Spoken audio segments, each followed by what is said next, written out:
Naja, gut, dann geht man. So geht es zu Bruch und nichts anderes.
안녕하세요. 저는 북한인권정보센터 부설 북한인권기록보존소 소장을 맡고 있는 법무법인 산지의 최기식 변호사입니다.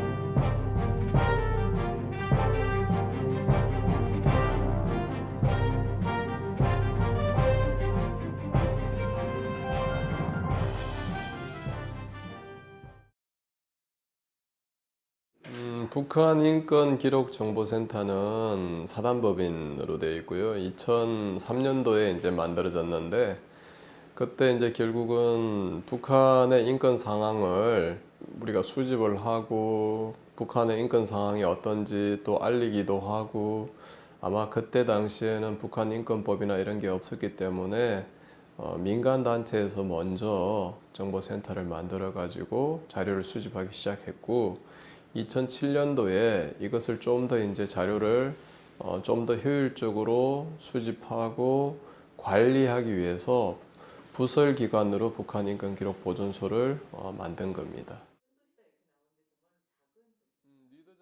이 북한인권정보센터, 북한인권기록보존소의 모델은 사실은 독일 서독의 니더작센주에 있던 짤츠기트 중앙법무기록보존소를 모델로 하고 있거든요. 그 모델이 결국은 동독에서의 인권 침해 상황을 경험했던 사람들이 서독으로 옮겨오고 난 다음에 서독에 있는 이제 곳으로 거주를 하게 되면 이분들이 그 가까운 경찰서나 또는 수사관서에 가서 자기가 동독에서 당한 피해 상황을 이렇게 진술을 하게 되고, 그 진술서를 짤적밑에 있는 기록 보존소로 이제 이관을 하게 되면 거기서 사람별로 또 사건별로 이렇게 데이터베이스 하는 작업을 한 거죠. 그때는 아마 이 컴퓨터 기능이 별로 없었으니까 이 카드 형태로 해서 다 수기로 이렇게 기록을 했겠죠. 그게 아마 43,000여 건 정도 되었고, 그것들이 나중에 통일되고 나서 동독 공무원들의 공무원 재임용, 또 형사처벌, 피해자 복권, 피해자 보상, 이런 다양한 역할을 위해서 이제 사용이 되었죠. 그걸 이제 모델로 해가지고 우리가 이게 민간기구에서 먼저 이제 만든 거거든요.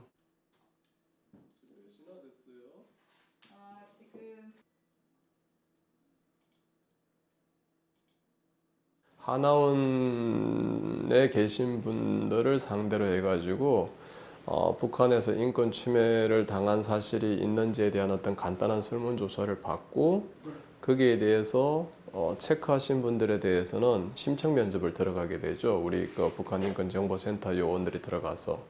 그래서 그 자료들을 수집해 오면 그걸 가지고 체계적으로 데이터베이스화하는 작업, 그걸 이제 수집하는 기능과 수집한 자료들을 분석하고 체계화하는 작업, 그것이 이제 나뉘어져 있다, 이렇게 보시면 될 것 같아요. 원자료인 설문조사와 설문조사에 대한 더 심층조사, 이것들이 이제 기록보존소로 옮겨오면 기록보존소 요원들이 거기를 뭐 사람별로, 사건별로, 지역별로 이제 지금은 컴퓨터 다 소팅할 수 있는 기능들이 다 있으니까 저장 매체를 통해 가지고 그것들을 이제 저장해서 나중에 활용할 수 있는 그런 시스템을 만들어 놓은 거죠.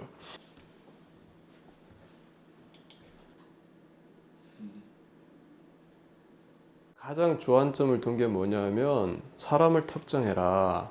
사람을 특정할 수 있도록 조사해야 된다. 라는 게 이제 왜냐하면 그게 사람이 특정이 안 되면 별로 의미가 없잖아요.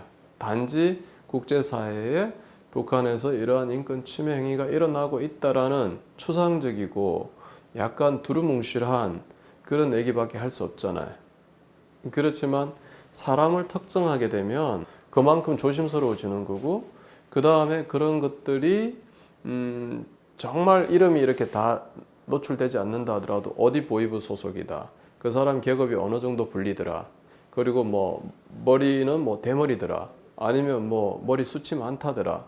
뭐 눈자위 위에 무슨 칼자국이 있다더라. 얼굴에 무슨 흉터가 있다더라. 뭐 점이 있다더라. 이런 것까지도 사람들은 기억하시는 분들이 있어요.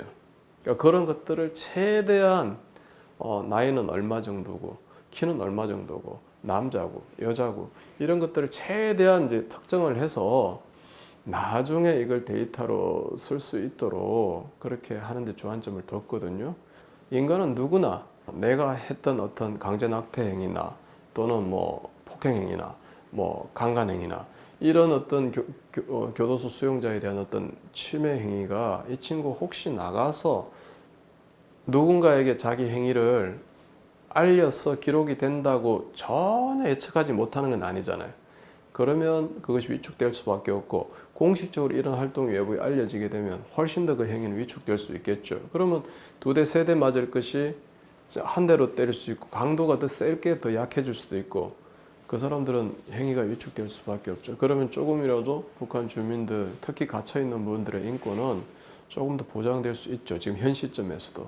진보 정권에서는 주로 이제 남북 관계 관련 법률을 제가 그때 출장을 해서 갔는데 짤찍이트는 법무부 제가 기록보존소 소장을 할 때는 매주 수요일마다 통일부에서 온 그 자료들을 생자료들을 그러니까 우리가 조사해왔던 그 자료들을 이렇게 넘기면서 그 담당자들이 자기가 맡은 부분을 이렇게 정리를 해오거든요.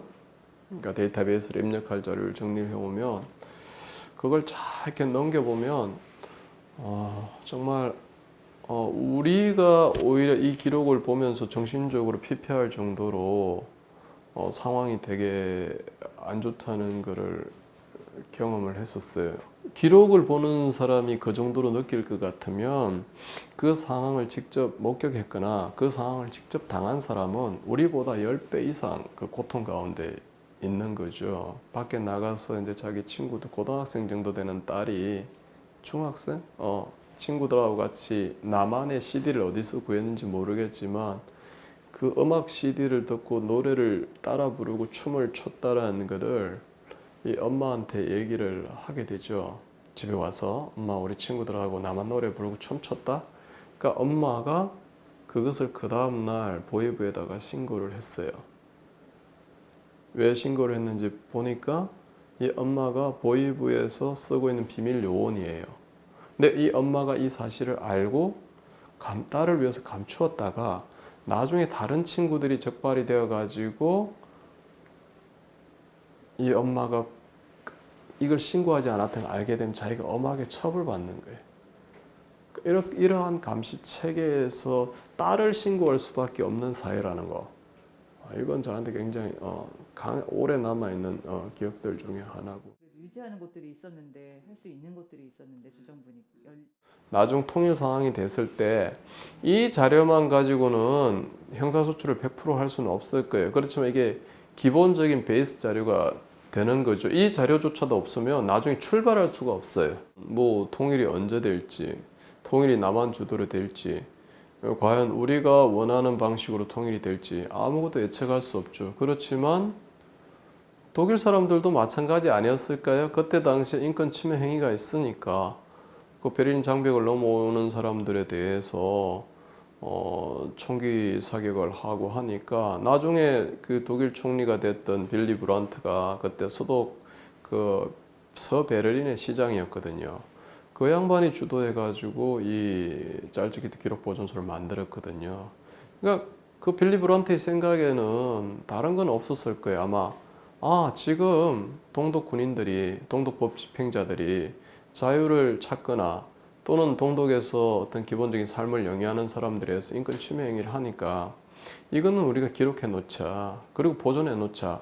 보이지 않는 그런 미래이지만 지금부터 그냥 시루떡 사듯이 하나씩 쌓아 놓으면 나중에 그것이 어느 땐가는 분명히 저는 분명히 어떤 역할이나 기능을 할 날이 올 거라는 생각을 하고 있습니다.